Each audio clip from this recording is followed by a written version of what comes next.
There's a book said to kill anyone who reads it in full within 2 years. A book studied in secret, passed hand to hand for its forbidden knowledge.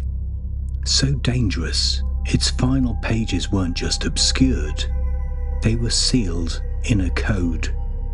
Then it vanished, without a trace. For nearly 500 years, the Book of Soyga was lost, until 2 copies surfaced in the same year, in separate libraries, and no one can explain how. For centuries, the Book of Soyga was little more than a rumour. There are hardly any records of anyone admitting they owned a copy. Next to no one claims to have even seen it. Historians estimate only 6 were ever made, each intended for those who operated in the shadows. One of them, Queen Elizabeth I's personal advisor and court astrologer, was John Dee. He believed the book held forbidden knowledge. He claimed its final pages could only be interpreted by the Archangel Michael. But no copies were known to exist. Most scholars assumed it had been lost, or renamed, or perhaps had never existed at all.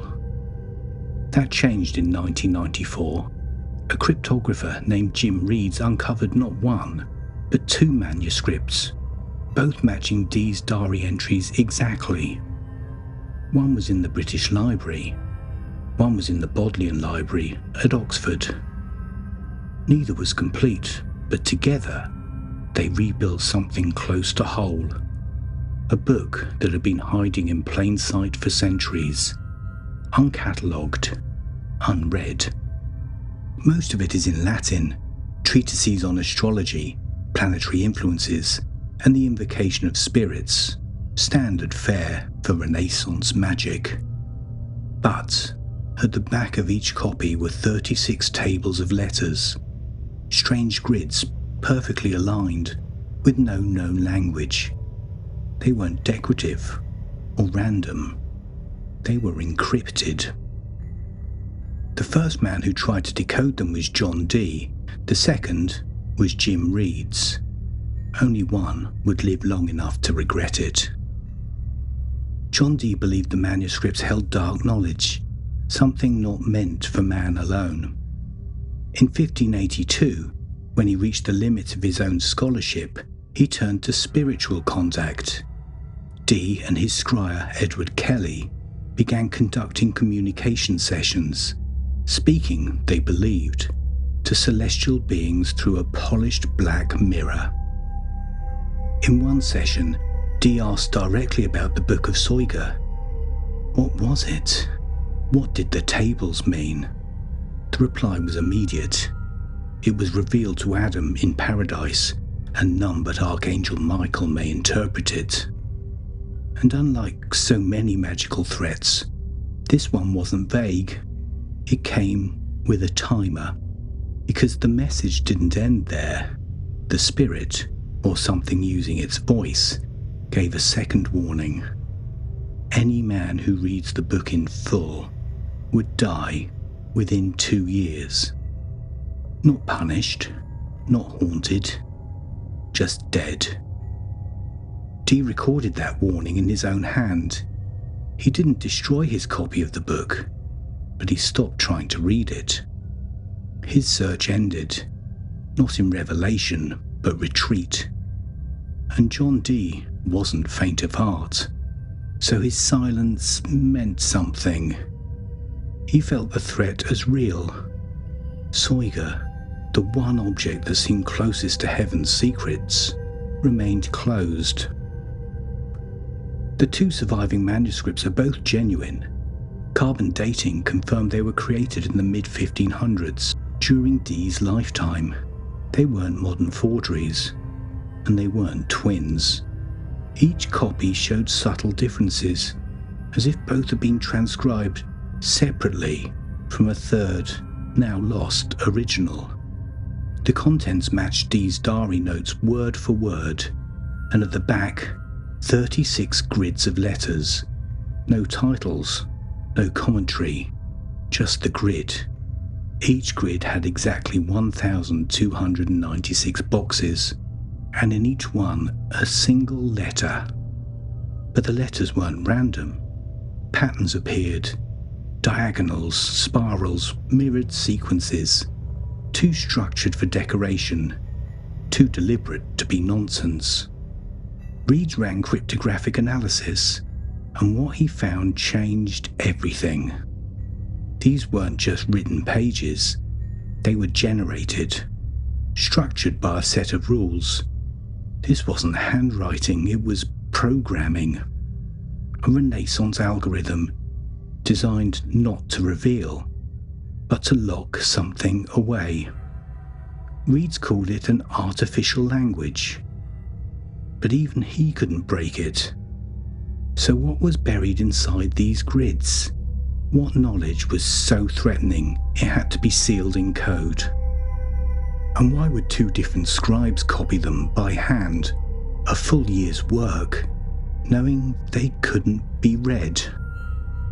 The fact that both copies were made by different hands and that Dee's original manuscript is still missing only deepens the mystery. Jim Reeds wasn't a mystic. He was a mathematician and cryptanalyst trained to break codes, not believe in them.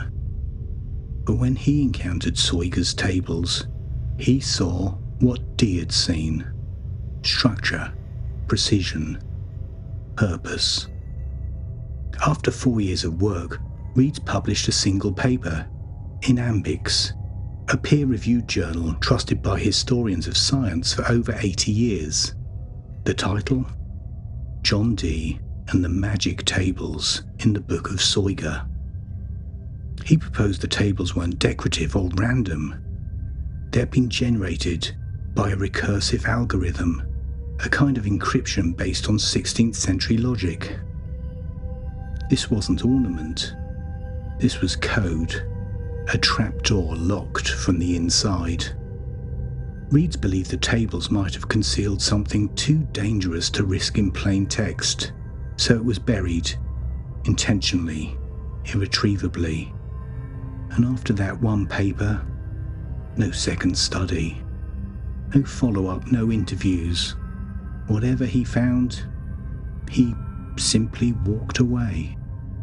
The most advanced cryptographic tools of the digital age hit the same wall as a 16th century magician. John Dee stopped. Jim Reeds stopped. Which leaves a darker question. What did they see? Two men, 4 centuries apart.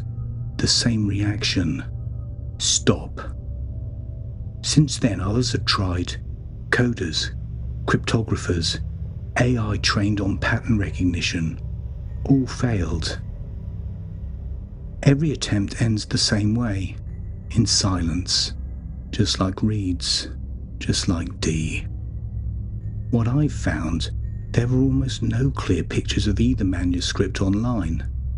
The British Library haven't digitised their copy at all, and the Bodleian? They say theirs is digitised, but the link is dead. Search their archive and nothing comes up. Maybe it's just a coincidence.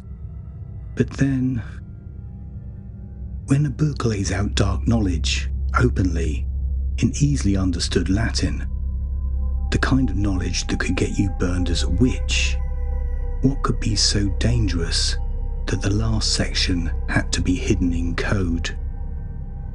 But sometimes the other side breaks through with absolute clarity. In 1994, a phone rang in Maryland. A woman answered, and the man on the line had been dead for 20 years. His name was Constantine Raudive, and what he said was recorded, not remembered, not paraphrased, tape recorded. You can hear it for yourself.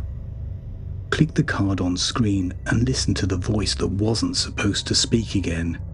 And if you're still here, you're part of the archive now. Subscribe to keep unearthing things you were never meant to hear. I'm Nico, and I'll meet you in the next mystery.